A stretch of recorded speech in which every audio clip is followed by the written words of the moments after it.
आज की वीडियो में हम बात करेंगे नोटपैड के बारे में। नोटपैड तो एक सिंपल सा है। नोटपैड में शुरू से माइक्रोसॉफ्ट में उसमें कोई बदलाव नहीं किया गया है, लेकिन फिर भी जो बिगनर हैं जिनको नोटपैड के बारे में जानना है कि नोटपैड कैसे काम करता है, तो हम नोटपैड के बारे में बात करेंगे। वैसे तो नोटपैड एक सिंपल टेक्स्ट एडिटर प्रोग्राम है। इसमें सिर्फ टेक्स्ट को आप एडिट कर सकते हैं, टेक्स्ट में फॉर्मेटिंग नहीं कर सकते हैं। सिंपल टेक्स्ट टाइप कर सकते हैं। इसको लेटर लिखने के लिए या कोडिंग वोडिंग करने के लिए यूज किया जाता है। तो नोटपैड का बेसिकली यही काम है।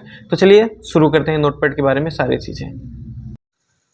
नोटपैड ओपन करने के लिए आप पहले यहाँ पे आकर के सर्च हियर में, और यहाँ से मैंने अभी नोटपैड सर्च किया था तो रिसेंटली ऊपर दिखा रहा है। यहाँ पे रिसेंट दिखता है, जो आप ज़्यादा सर्च किए रहेंगे वो चीज़ ऊपर शो करता है। तो मैंने नोटपैड अभी फ़िलहाल ही सर्च किया था, तो ये नोटपैड ऊपर दिखा रहा है। हम नोटपैड ओपन कर लेंगे। ये रिस्टोर डाउन है, इसको हम बड़ा कर लेंगे, ठीक है। यहाँ से हम फिर क्लोज कर सकते हैं। जो स्मार्टनेस तरीका है नोटपैड खोलने का, वो हम यहाँ से Windows plus are button press करेंगे और यहाँ हमारा रन कमांड खुल जाएगा। इसमें हम आसानी से लिख सकते हैं NOTE नोट PAD नोटपैड, ठीक है। और जैसे इंटर प्रेस करेंगे हमारा नोटपैड खुल जाएगा, ठीक है। नोटपैड को कुछ भागों में बांटा गया है। जैसे अगर ऊपर यहाँ से देखा जाए तो इसको टाइटल बार बोला जाता है। ये टाइटल बार में ये फाइल का नाम शो होता है। अभी अनटाइटल दिखा रहा है। जैसे ही हम इसको किसी नाम से सेव करेंगे तो यहाँ पे उस फाइल का नाम, उसके बाद ये नोटपैड दिखाता है, ठीक है। उसके बाद से टाइटल बार के राइट साइड में देखा जाए तो यहाँ पे मिनिमाइज बटन होता है। उसके बाद से मैक्सिमाइज बटन होता है, रिस्टोर डाउन बटन होता है। अगर यहाँ पे माउस को होल्ड करेंगे तो ये नाम शो भी करता है। इसको रिस्टोर डाउन और मैक्सिमाइज बटन बोला जाता है, ठीक है। उसके बाद से जैसे इसको हमने मिनिमाइज़ किया तो ये मिनिमाइज़ हो गया। ये मिनिमाइज़ होने के बाद जो हम इसमें वर्क किए रहेंगे वो सारा रहता है, जैसे खुले रहते हैं वैसे सेम चीज़ रहता है। सिर्फ़ ये मिनिमाइज़ होकर टास्क बार में ऐड हो जाता है। फिर हम टास्क बार में यहाँ पे आएँगे और फिर उसको ओपन करेंगे तो फिर ये वहीं से खुलेगा, ठीक है। उसके बाद से रिस्टोर डाउन है, इस पे क्लिक करेंगे तो ये छोटा हो जाएगा। यहाँ से हम अपने हिसाब से चाहें तो इसको बड़ा-छोटा कर सकते हैं, जितना बड़ा-छोटा करना चाहें। फिर हम इसको बड़ा करेंगे और जब छोटा करेंगे, जितना छोटा किए रहेंगे उतना ही छोटा पे ये खुलता है। उसके बाद से ये क्लोज़ बटन है, सिंपली आप क्लोज़ कर सकते हैं। उसके बाद से ये मेनू बार होता है यहाँ से यहाँ तक के, जिसमें file, edit, format, view, help, ये सारा कुछ रहता है, ठीक है। उसके बाद से यहाँ पे ये स्टेटस बार होता है, ये स्टेटस बार आसानी से आप देख सकते हैं। उसके बाद से जो ये बड़ा-सा जो एरिया यहाँ पे दिख रहा है, ये टेक्स्ट होता है, और यहाँ पे ये स्क्रॉल बार होता है, अगर ध्यान से देखा जाए तो, ठीक है। तो अब ये स्क्रॉल बार हाइड रहता है। जब ज़्यादा फ़ॉन्ट होगा तो नीचे ऊपर करने के लिए स्क्रॉल बार का यूज़ को करना पड़ता है, ठीक है। तो सिंपली ये जो माउस का कर्सर यहाँ पे जो दिखा रहा है, यहाँ से हम कुछ भी टाइप कर सकते हैं। जैसे मैंने यहाँ पे टाइप कर दिया कि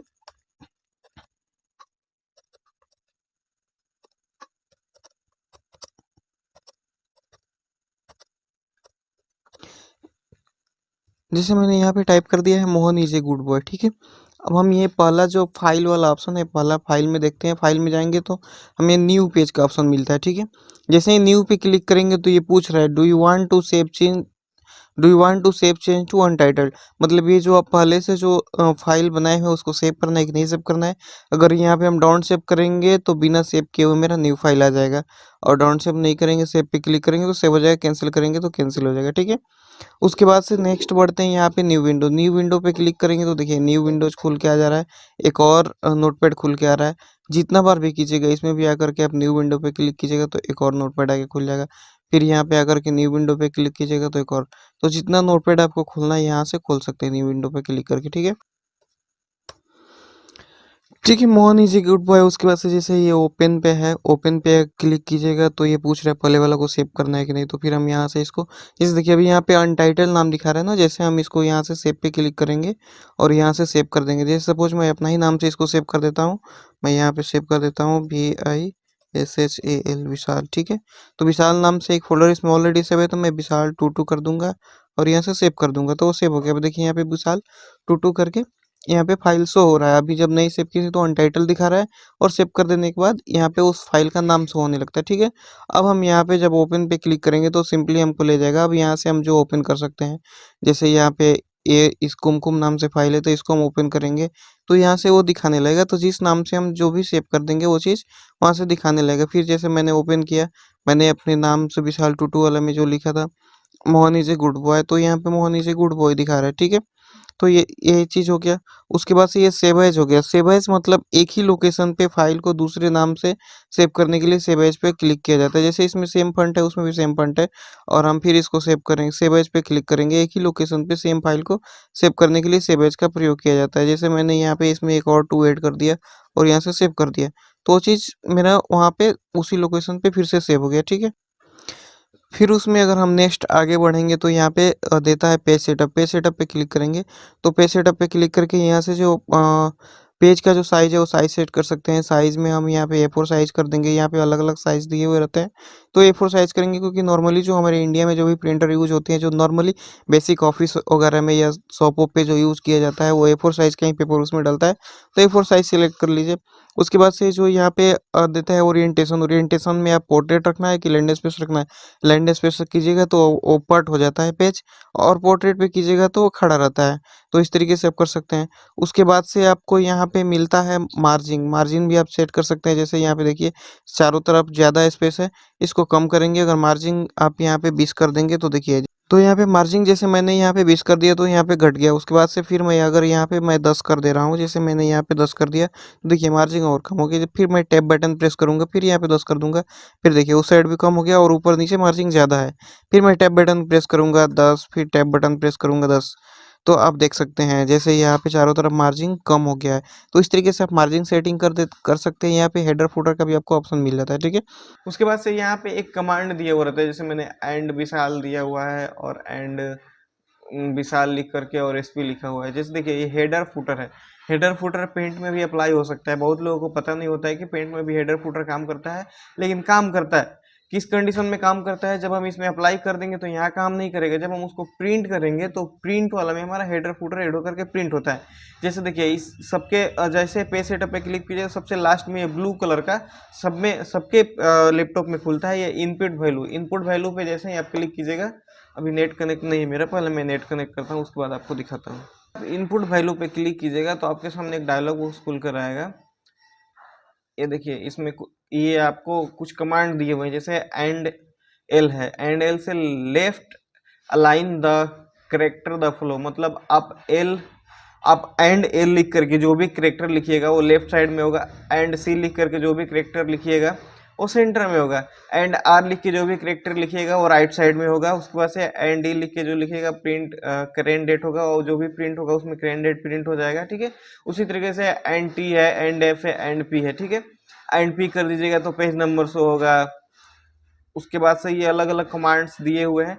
तो आपको जो भी हेडर फुटर में एंड करना है तो सबसे पहले आपको ये टाइप करना होगा। अगर आपको लेफ्ट अलाइनमेंट में नाम देना है तो आपको एंड एल करना होगा। सेंटर में देना है तो एंड सी करना होगा। राइट में देना है तो एंड आर करना होगा। अगर आपको लास्ट में पेज नंबर देना है तो एंड पी करना होगा।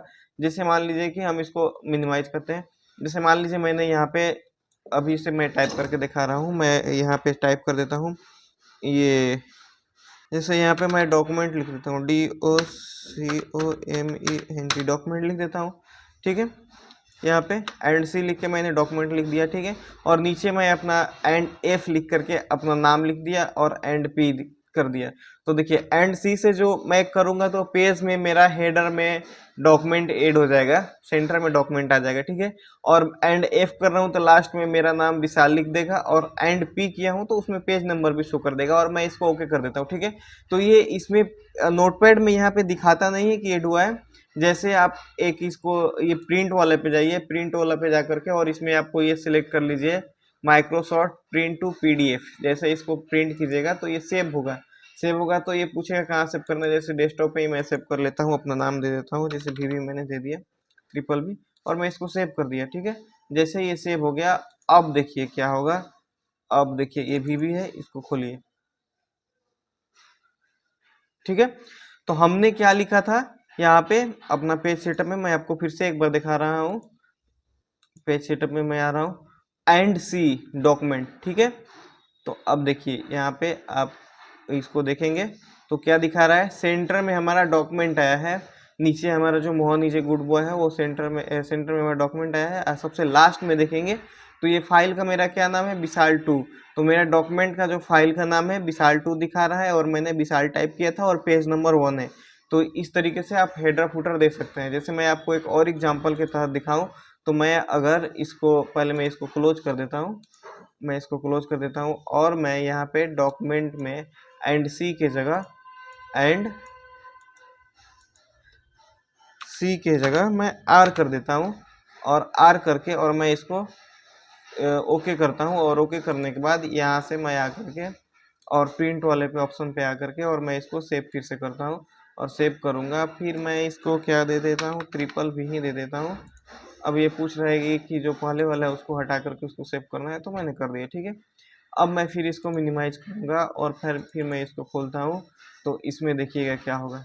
अब इसमें देखिए डॉक्यूमेंट राइट साइड में हो गया, ठीक है। इसी तरीके से आप यहाँ पे एंड सी करेंगे तो सेंटर होता है और एंड एल करेंगे तो लेफ्ट साइड में। ये तो सेम इसी तरीके से हेडर फुटर काम करता है। आपका ये नोटपैड में शो नहीं होता है, लेकिन जब इसको प्रिंट करेंगे या इसको सेव करेंगे तो शो होता है। जैसे मैंने यहाँ पे इसको सेव किया था, तो आप देख सकते हैं यहाँ पे जब मैं एंड एल लिख के कमांड दूंगा, यहाँ पे फिर से एक बार मैं आपको समझाने के लिए दिखा रहा हूँ। सॉरी, प्रिंट वाले पे क्लिक कर दिया, हमें पेज सेटअप पे क्लिक करना था। तो देखिए एंड आर है तो राइट साइड में होगा, अगर यहाँ पे एंड एल रहेगा, जैसे इनपुट वैल्यू यहाँ पे मैं खोलता हूँ तो देखिए यहाँ पे स्पष्ट लिखा हुआ है एंड एल यानी लेफ्ट अलाइन, एंड सी यानी centre the character flow, and R यानी राइट अलाइन, ठीक है। तो एंड एल से लेफ्ट, एंड सी से सेंटर और एंड आर से राइट साइड, ये ऊपर का जो आपको देना है, ठीक है। प्रिंट करेंट पेज डेट, जो प्रिंट कर रहे हैं उसमें करेंट डेट डालना है कि नहीं डालना है, करेंट टाइम डालना है कि नहीं डालना है, ठीक है। प्रिंट टू डॉक्यूमेंट नेम डालना है कि नहीं डालना है, प्रिंट टू पेज नंबर डालना है कि नहीं डालना है, ठीक है। तो मैंने इफ डाला था तो मेरा डॉक्यूमेंट का नाम दिखा रहा था, और इफ अगर हटा दीजिएगा तो डॉक्यूमेंट का नाम नहीं दिखाएगा, सिर्फ पेज नंबर दिखाएगा। तो आप यहाँ से उन सब चीज़ों को अप्लाई कर सकते हैं, ठीक है। मैं इसको क्लोज करता हूँ। आशा करता हूँ आप ये हेडर फुटर समझ चुके होंगे। अब हम आगे बढ़ते हैं, ठीक है। तो ये यहाँ पे ये से कंप्लीट हो गया। उसके बाद से यहाँ पे फाइल में जाने के बाद ये जो उसके बाद जो ऑप्शन मिलता है प्रिंट का, प्रिंट पे क्लिक करके आप यहाँ से अपना प्रिंटर सेलेक्ट करके और यहाँ पे कितना कॉपी पेज करना है वो कर सकते हैं। 5 करना है तो 5, 3 करना है तो 3, यहाँ से आप बढ़ा घटा सकते हैं आसानी से यहाँ पे पेज कॉपी को, ठीक है। तो यहाँ से आप प्रिंट वाले ऑप्शन पे प्रिंट कर सकते हैं, ठीक है। अभी प्रिंटर का प्लग लगा हुआ रहता तो और सारा ऑप्शन दिखाई देता, अभी हमने प्लग इसमें ऐड नहीं किया हुआ है, इसको कैंसिल करते हैं। उसके बाद से नेक्स्ट हमको मिलता है एग्जिट का, एग्जिट पे क्लिक करेंगे तो हम इसमें से बाहर आ जाएंगे, ठीक है। तो हमको एग्जिट पे क्लिक नहीं करना है।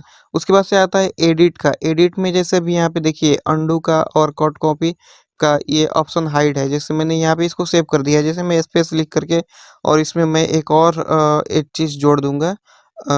जैसे मैंने यहाँ पे किया डॉट स्पेस किया और मैं यहाँ पे करता हूँ इट इज, जैसे मैंने यहाँ पे इट इज टाइप किया और अभी देखिए फाइल में जाऊँगा तो ये अंडू का ऑप्शन दिखने लगा है। इसका शॉर्टकट की कंट्रोल जेड होता है। जैसे मैं यहाँ पे करूँगा अंडू तो यहाँ पे हट जाएगा, फिर से मैं अंडू करूँगा तो ये आ जाएगा, ठीक है। इसका शॉर्टकट की है कंट्रोल जेड, हट गया, आ जा रहा है, हट जा रहा है, आ जा रहा है, हट जा रहा है। तो इस तरीके से आप इसको यूज कर सकते हैं, ठीक है। उसके बाद से ये जो ऑप्शन आता है कट कॉपी पेस्ट और डिलीट का, ठीक है। तो यहाँ पे जैसे यहाँ से मैंने यहाँ पे इसको इतना सिलेक्ट कर लिया गुड बॉय, या फिर मैंने पूरा ही सिलेक्ट कर लिया Mohan is a good boy, ठीक है। तो मैं यहाँ पे कट पे क्लिक करूँगा तो क्या होता है कि जो चीज़ हम सिलेक्ट किए रहते हैं वो डिलीट हो जाता है और कॉपी हो जाता है। देखिए डिलीट हो गया और कॉपी हो गया। फिर मैं कंट्रोल भी करूँगा तो आ जाएगा, फिर से मैं कंट्रोल भी करूँगा, मैं जितना बार चाहूँ पेस्ट कर सकता हूँ, ठीक है। उसी कंडीशन में जैसे यहाँ पे देखिए मैं इतना गुड बॉय सिलेक्ट करता हूँ और यहाँ पे फाइल में जाकर के और मैं इसको कॉपी करता हूँ। कॉपी करने के बाद देखिए नहीं हट रहा है, कॉपी करने के बाद वो चीज़ ऑब्जेक्ट वहाँ रहता है और वो कॉपी हो जाता है। फिर जैसे मैंने यहाँ पे कंट्रोल भी से पेस्ट किया, फिर कंट्रोल भी से पेस्ट किया, ठीक है। शॉर्टकट की होता है कंट्रोल एक्स से कट होता है, कंट्रोल सी से कॉपी होता है और कंट्रोल वी से पेस्ट होता है, ठीक है। ये चीज़ ध्यान में रखना चाहिए। उसके बाद से हम आगे बढ़ते हैं इसमें, तो यहाँ पे डिलीट का ऑप्शन मिलता है। अभी डिलीट हाइड है, जैसे ही मैंने यहाँ पे गुड बॉय सेलेक्ट किया और ये डिलीट वाला ऑप्शन पे गया, सॉरी, जैसे ही मैंने गुड बॉय यहाँ पे सिलेक्ट किया और डिलीट वाले ऑप्शन पे गया और यहाँ पे डिलीट क्लिक किया वो डिलीट हो गया। तो यहाँ से ये डिलीट का ऑप्शन इस तरीके से काम करता है। उसके बाद से फिर यहाँ पे जाइए तो आपको दूसरा चीज़ मिलता है यहाँ पे फाइंड, फाइंड पे क्लिक कीजिएगा तो यहाँ पे फाइंड सिर्फ मैंने यहाँ पे गुड्स सेलेक्ट करता हूँ और मैं फाइंड करता हूँ। जैसे ही मैं फाइंड नेक्स्ट करूँगा तो ये हमारा कर्सर यहाँ लास्ट में है, ठीक है। जैसे अब यहाँ पे हमको करना होगा अप, अब पे क्लिक करके और फाइंड नेक्स्ट करूँगा, देखिए गुड दिखा रहा है। फिर फाइंड नेक्स्ट करूँगा दूसरा गुड, फिर फाइंड नेक्स्ट करूँगा तीसरा गुड, फिर ये इस तरीके से करेगा। फिर जो डाउन पे क्लिक करूँगा तो फिर इस साइड का दिखाएगा, अप पे क्लिक करूँगा तो फिर इस साइड का दिखाएगा, ठीक है? तो इस तरीके से काम करता है। यहाँ पे इसको काट देते हैं। उसके बाद से नेक्स्ट आता है फाइंड नेक्स्ट। फाइंड नेक्स्ट पे जैसे ही क्लिक करूँगा तो देखिए जो नेक्स्ट गुड है वो दिखाता है। तो फाइंड नेक्स्ट इस तरीके से काम करता है। उसके बाद से फाइंड प्रीवियस भी उसी तरीके से, और आते हैं रिप्लेस पे। रिप्लेस पे क्लिक करते हैं और ये जहाँ-जहाँ गुड है, जैसे ऊपर में मैंने find what good, find what में गुड, जो चीज़ को आपको जो चीज़ की जगह आपको सुधारना है, जैसे गुड की जगह बैड लिखना है तो आप इसमें गुड टाइप कर सकते हैं, या बॉय की जगह गर्ल लिखना है तो आप यहाँ पे गर्ल बॉय टाइप कर सकते हैं, ठीक है? और जो लिखना है, जैसे गुड की जगह बैड लिखना है तो यहाँ पे इसमें BAD सॉरी BAD बेड इसमें लिख दीजिए। और उसके बाद से जैसे ही आप यहाँ माउस कर्सर ला लीजिए, फाइंड नेक्स्ट कीजिएगा तो यहाँ पे दिखाएगा गुड की जगह, और यहाँ पे रिप्लेस कीजिएगा तो गुड की जगह बेड हो गया, ठीक है? रिप्लेस ऑल पे कीजिएगा, जैसे देखिए यहाँ पे गुड है, यहाँ पे गुड है, यहाँ पे गुड है, 3 जगह गुड है। रिप्लेस ऑल पे कीजिएगा तो एक ही साथ सारा जगह बेड हो जाएगा, ठीक है? तो इस तरीके से रिप्लेस काम करता है। उसके बाद से आता है गो टू। गो टू किस कंडीशन में काम करेगा? अभी तो एक ही पेज है तो गो टू नहीं काम करेगा। जैसे यहाँ पे पेज लाइन नंबर शो कर रहा है और एक ही लाइन है तो गो टू नहीं काम करेगा। जैसे हम यहाँ पे टाइप करेंगे, इंटर प्रेस करेंगे और यहाँ पे हम कुछ-कुछ टाइप कर देंगे। जैसे मैंने ये पे टाइप कर दिया, फिर मैं इंटर प्रेस करूँगा, फिर यहाँ से टाइप कर दूँगा, फिर मैं इंटर प्रेस करूँगा, फिर यहाँ से टाइप कर दूँगा, ठीक है? तो हमारे पास ये 4 लाइन हो गया, ठीक है? अब मैं यहाँ पे आऊँगा और यहाँ पे फाइल में जाकर के गो टू वाले ऑप्शन पे क्लिक करूँगा और मैं यहाँ पे 3 पे प्रेस करके और गो करूँगा। देखिए तीसरा वाला लाइन में आ गया। फिर अगर गो टू में जाना होगा, यहाँ पे गो टू में जाऊँगा, कंट्रोल जी गो टू का शॉर्टकट की है और मैं 4 वाले पे क्लिक करके ओके करूँगा, तो मैं चौथा लाइन में यहाँ से ड्रॉप कर जाऊँगा। तो हमारा माउस कर्सर यहाँ से चेंज हो जाता है। सिंपली इसमें कोई बड़ी बात नहीं है, आप भी करके देख सकते हैं, ठीक है? उसके बाद से सिलेक्ट ऑल पे क्लिक कीजिएगा तो सारा एक साथ सिलेक्ट हो जाएगा, या फिर इसको ऐसे माउस कर्सर से सिलेक्ट कर सकते हैं। यहाँ पे माउस कर्सर ला करके क्लिक करके और ड्रैग करके सिलेक्ट कर सकते हैं, ठीक है? माउस जब भी अगर मैं क्लिक की बात करूँ तो लेफ्ट क्लिक ही होता है। कोई भी अगर बंदा बोल रहा है क्लिक करो तो लेफ्ट क्लिक ही करना है। अगर किसी को राइट क्लिक करवाना रहेगा तो वो राइट क्लिक बोलेगा। क्लिक मीन्स लेफ्ट क्लिक और right click means right click, ठीक है? तो यहाँ से ये चीज़ ध्यान में रख कर के आप कर सकते हैं। जितना चाहे उतना सिलेक्ट कर सकते हैं। पूरा को भी एक साथ सिलेक्ट कर सकते हैं, या फिर यहाँ पे फाइल में जाकर के और इसको सिलेक्ट कर सकते हैं, ठीक है? किसी में भी फ़ोटोशॉप हो गया या कोरल ड्रॉ हो गया या ज़्यादातर एप्लीकेशन में सिलेक्ट ऑल का शॉर्टकट होता है कंट्रोल ए। कंट्रोल ए से सारा सिलेक्ट ऑल हो जाता है, ठीक है? उसके बाद से आपको यहाँ पे मिलता है time and date. Time and date पे क्लिक कीजिएगा, जैसे देखिए माउस कर्सर जहाँ पे लिंक करेगा, माउस कर्सर यहाँ पे लिंक कर रहा है, यहाँ पे गए time and date, look at this, ठीक है? यहाँ पे टाइम एंड डेट शो होने लगा। यहाँ पे माउस कर्सर है, फाइल में गए, time and date. Time and date अपने आप टाइप होके आ जाते हैं, हमको उसमें टाइप करने की ज़रूरत नहीं पड़ती है। तो यहाँ पे एडिट वाला ऑप्शन भी हमने ख़त्म कर लिया। एडिट में कैसे-कैसे, क्या-क्या होता है, ठीक है? उसके बाद से ये क्या आता है वार्प टेक्स्ट। वार्प टेक्स्ट पे अगर हम चेक कर देंगे तो अभी तो हमको नहीं समझ में आ रहा है। जैसे मान लीजिए कि हमने इसको इंटर प्रेस करके किया था और मैंने नहीं किया। अब मैं यहाँ पे पहले एक बार इस लाइन को सेलेक्ट कर लेता हूँ और कंट्रोल सी से कॉपी कर लेता हूँ और फिर वार्प टेक्स्ट मैं अभी ऑन कर देता हूँ, ठीक है? और मैं अभी वार्टेक्स यहाँ से ऑफ कर देता हूँ और यहाँ पे माउस कर्सर लाता हूँ और कंट्रोल भी, फिर माउस कर्सर, कंट्रोल भी, फिर माउस कर्सर, कंट्रोल भी। तो हमने जितनी चीज़ कॉपी किया तो ये एक ही लाइन में शो हो रहा है। जैसे वार्टेक्स पे क्लिक कर दूंगा, देखिए ये लाइन बाय लाइन आ गया। फिर मैं यहाँ पे वार्टेक्स हटा दूंगा तो ये पूरा उस साइड उस एक ही लाइन में चला जाता है, ठीक है? तो ये इस तरीके से वार्टेक्स काम करता है। उसके बाद से यहाँ पे फंट होता है। फंट पे क्लिक कीजिएगा तो यहाँ पे एक डायलॉग बॉक्स खुल के आता है। इसमें सारा कुछ आपको अलग-अलग फंट के नेम होते हैं। यहाँ से जो भी नेम, जैसे ये वाला फंट सेलेक्ट कर लिया हमने, यहाँ से साइज़ है, इसको साइज़ मैंने 12 कर दिया। 12 करने के बाद जैसे मैं ओके करूँगा तो उस फंट में ये छोटा साइज़ आ जाएगा, ठीक है? फिर आप यहाँ से जा कर के फॉर्मेट में और फंट में क्लिक करके और इसका साइज़ बढ़ा सकते हैं। जैसे इसको 24 कर दिए और यहाँ से देखिए ये बड़ा हो गया। तो आप फंट में जाकर के फंट में जाकर के और यहाँ से जो आपको फंट चाहिए, यहाँ पे अलग-अलग फंट है। जैसे एमएस आउटलुक है, इस पे क्लिक किए तो देखिए ये फंट में नहीं आ रहा है तो नहीं आ रहा है। फिर फंट में गए, फंट में जाने के बाद यहाँ से कोई भी आप फंट ले सकते हैं। जैसे मैंने ये वाला फंट ले लिया और यहाँ से ओके किया तो देखिए इस तरीके से चेंज हो गया। तो आप यहाँ से कोई भी फ़ॉन्ट लेकर के चेंज कर सकते हैं, ठीक है? उसके बाद से व्यू में आता है, व्यू में ज़ूम आता है, ज़ूम इन कीजिएगा तो ये बड़ा होता जाएगा, फिर ज़ूम इन कीजिएगा तो बड़ा होता जाएगा। मतलब फ़ॉन्ट बड़ा नहीं हो रहा है, ये विंडो साइज़ बड़ा हो रहा है, जो लिखा हुआ है वो ज़ूम हो रहा है सिर्फ़। जो फ़ॉन्ट का साइज़ है वो सेम है, फिर ज़ूम इन कीजिएगा तो ये ज़ूम इन होता है, ठीक है? उसके बाद से इसमें तीसरा ऑप्शन मिलता है व्यू में, ज़ूम पे जाइएगा, तो ज़ूम पे जाकर के तीसरा रिस्टोर डिफ़ॉल्ट ज़ूम, इसको क्लिक कर दीजिएगा, जो आपको एक्चुअल जो फ़ॉन्ट का साइज़ रहता है, वो आ जाएगा, ठीक है? उसके बाद से व्यू में एक आपको स्टेटस बार का मिलता है, ये चेक है तो स्टेटस बार दिखा रहा है, इसको अनचेक कर दीजिएगा तो स्टेटस बार गायब, फिर चेक कर दीजिएगा तो स्टेटस बार आ जाएगा। उसके बाद से आपका हेल्प आता है, हेल्प में भी आप ऑनलाइन हेल्प लेना हो तो ये सारा कुछ ले सकते हैं।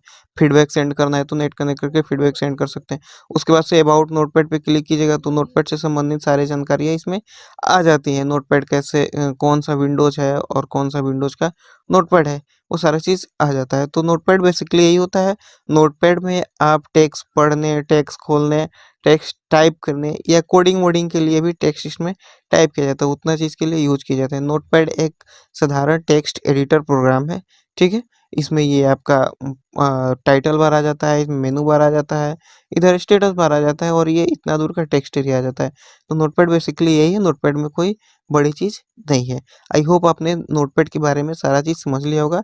अब नेक्स्ट हम वीडियो में वर्डपैड के बारे में वीडियो अपलोड करेंगे। तो अगर आपने हमारे चैनल से कुछ सीखा है, अगर नहीं सीखा है तो कोई बात नहीं, अगर आपने कुछ सीखा है तो बदले में हमारे चैनल को सब्सक्राइब कर दीजिए, लाइक कर दीजिए, कमेंट कर दीजिए। अगर नहीं सीखा है तो मत कीजिए। अगर मेरे चैनल से आपको थोड़ा-सा भी फ़ायदा हुआ है, लगा है कि आप कुछ सीख रहे हैं, तो सब्सक्राइब कर दीजिएगा।